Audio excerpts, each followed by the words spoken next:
মধ্যপ্রাচ্যের দুই শক্তিধর দেশ ইসরায়েল ও ইরানের মধ্যে যুদ্ধ ক্রমশই ভয়াবহ আকার ধারণ করছে। কোনো পক্ষই পিছু হটতে নারাজ। একদিকে ইরান শক্তিশালী মাঝারি ও দূরপাল্লার মিসাইল ও ড্রোন হামলা জারি রেখেছে, অন্যদিকে ইসরায়েলও পাল্টা মিসাইল ও ড্রোন হামলা চালাচ্ছে ইরানের উপর। আমেরিকা ও জার্মানি আবার সমরাস্ত্র ও সরঞ্জাম পাঠিয়েছে ইসরায়েলে। কার্গো বিমানে এই সমরাস্ত্র এসে পৌঁছচ্ছে ইসরায়েলে।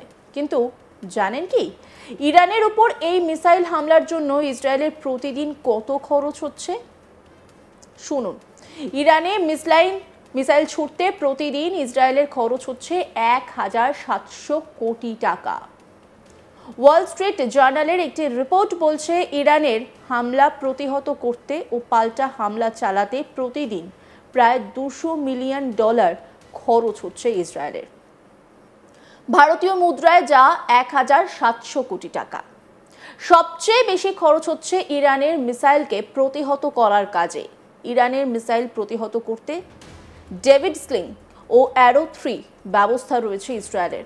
একটা মিসাইল প্রতিহত করতে $7 লক্ষ এবং $4 মিলিয়ন খরচ হয়। গত কয়েকদিনে ইরান 400-র বেশি মিসাইল ছুড়েছে।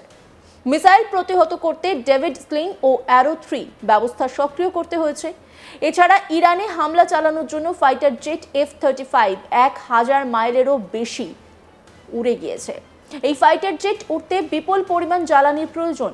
প্রতি ঘন্টায় এই ফাইটার জেটগুলি ওড়ার জন্য খরচ হয় $10,000। এছাড়া JDAM ও MK-84 বোমার জন্য আলাদা করে খরচ হয়েছে।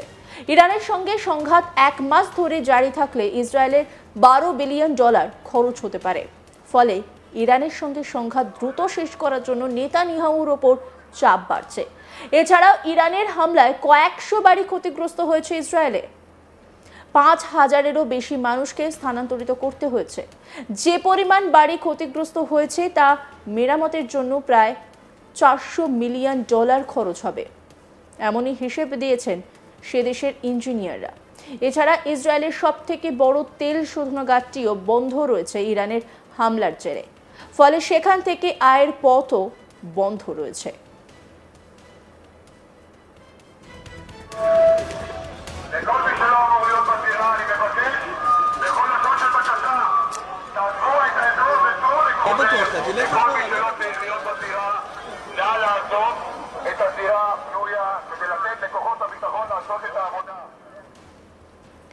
ইরানের সর্বোচ্চ নেতা আয়াতুল্লাহ খামেনি কোথায় রয়েছেন? ইরানের এই শীর্ষ নেতা কোথায় লুকিয়ে রয়েছে তা জানে বলেই জানিয়েছে আমেরিকা। তবে এই মুহূর্তে তাকে জানে শেষ করার বিষয়টি ভাবছে না ট্রাম্প প্রশাসন। উল্টে বন্ধু ইসরায়েলের হাত শক্ত করতে অত্যাধুনিক সামরিক অস্ত্র পাঠানোর দিকেই বেশি নজর দিয়েছে আমেরিকার প্রশাসন।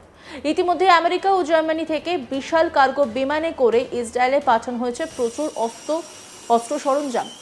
সেই ভিডিও ভাইরাল হয়েছে সোশ্যাল মিডিয়ায়।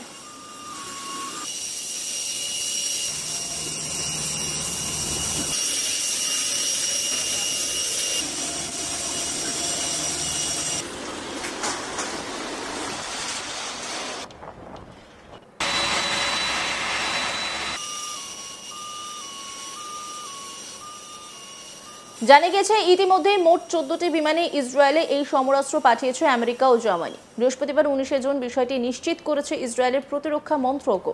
প্রতিরক্ষা মন্ত্রক এক বিবৃতিতে বলেছে যে 13 জুন ইরানের বিরুদ্ধে ইসরায়েলি হামলা শুরু হওয়ার পর থেকে বিমানগুলি আকাশ ও সমুদ্র সেতুর অংশ হিসাবে কাজ করছে। ইসরায়েলের প্রতিরক্ষা মন্ত্রক সূত্রে খবর যে সেনাবাহিনীর অপারেশনাল প্রস্তুতি সমর্থন করার জন্য এই সমরাস্ত্র ও সরঞ্জাম পাঠানো হয়েছে। উল্লেখ্য, এই সমরাস্ত্র ও সরঞ্জামগুলি 7 অক্টোবর 2023 তারিখে গাজা উপত্যকায় যুদ্ধ শুরু হওয়ার পর থেকে আসা 800টিরও বেশি সামরিক কার্গো বিমানের অতিরিক্ত।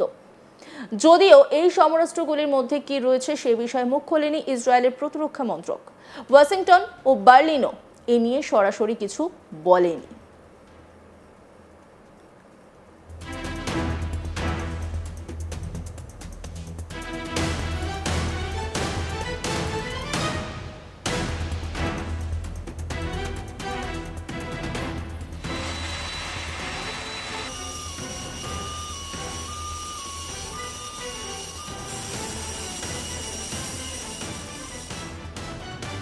প্রসঙ্গত 13ই জুন ইরানে একের পর এক পরমাণু কেন্দ্র ও সামরিক হেডকোয়ার্টারে হামলা চালায় ইসরায়েল। বিভিন্ন দূরপাল্লা ও মাঝারি পাল্লার ব্যালিস্টিক মিসাইল ইরানের উপর নিক্ষেপ করে বেঞ্জামিন নেতানিয়াহুর সেনা। এরপরই পাল্টা ইসরায়েলের উপর হামলা চালায় ইরান। ইসরায়েলি কর্তৃপক্ষ জানিয়েছে যে ইরানের মিসাইল হামলায় কমপক্ষে 25 জন নিহত এবং শত শত মানুষ আহত হচ্ছেন। এদিকে ইরানি মিডিয়ার রিপোর্ট অনুসারে ইরানে ইসরায়েলি হামলায় অন্তত 639 জন নিহত এবং 1300 জনেরও বেশি আহত হয়েছে। ইসরায়েলি হামলার পর ইরান আন্তর্জাতিক আণবিক শক্তি সংস্থার অন সাইট পরিদর্শন বন্ধ করে দিয়েছে। IAEA বর্তমানে পর্যবেক্ষণের জন্য স্যাটেলাইট চিত্রের উপর নির্ভর করে এবং ইস্পাহান স্থাপনায় মজুদ ইউরেনিয়ামের সমৃদ্ধকরণের মাত্রা এখনও নিশ্চিত নয়। প্রসঙ্গত আন্তর্জাতিক পরমাণু শক্তি সংস্থার প্রধান রাফায়েল গ্রোসি শুক্রবার জাতিসংঘের নিরাপত্তা পরিষদকে বলেন যে ইরানের পারমাণবিক কেন্দ্রে ইসরায়েলের হামলায় তেজস্ক্রিয় এবং রাসায়নিক দূষণ ছড়াচ্ছে।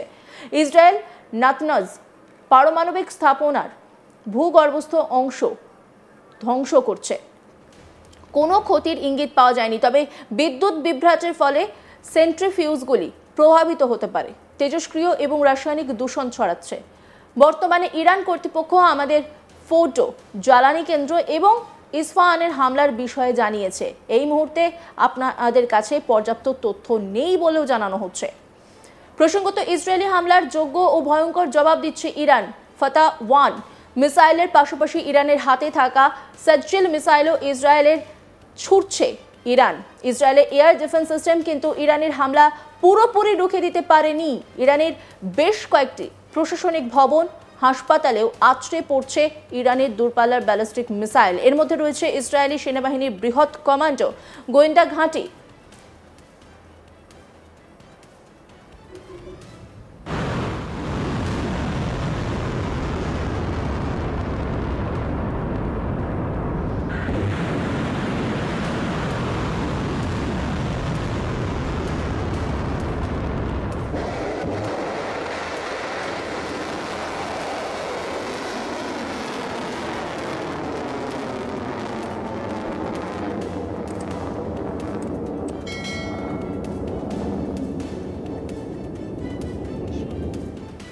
এর মধ্যে আবার কয়েকটি মিসাইল আছড়ে পড়লেও ফাটেনি, আর সেটাই ইসরায়েলের পক্ষে কিছুটা হলেও স্বস্তির বিষয়। কিন্তু এর মধ্যে যে বিষয়টি সবথেকে উদ্বেগের তা হলো ইরানের একটি মাত্র মিসাইলই ইসরায়েলের 40টি টার্গেট খতম হয়েছে। এই একটি মিসাইল থেকে কার্যত 10টি বা তার বেশি ওয়ারহেডস বেরিয়ে একসঙ্গে অনেকগুলো লক্ষ্য বস্তুতে আঘাত হানায় যে প্রযুক্তি, সেটিকে বলা হয় MIRV। অন্যান্য খবরের আপডেটের জন্য অবশ্যই নজর রাখুন আজ তাক বাংলার ইউটিউব স্ট্রিমিংয়ে। লাইক, কমেন্ট, শেয়ার এবং সাবস্ক্রাইব করতে ভুলবেন না।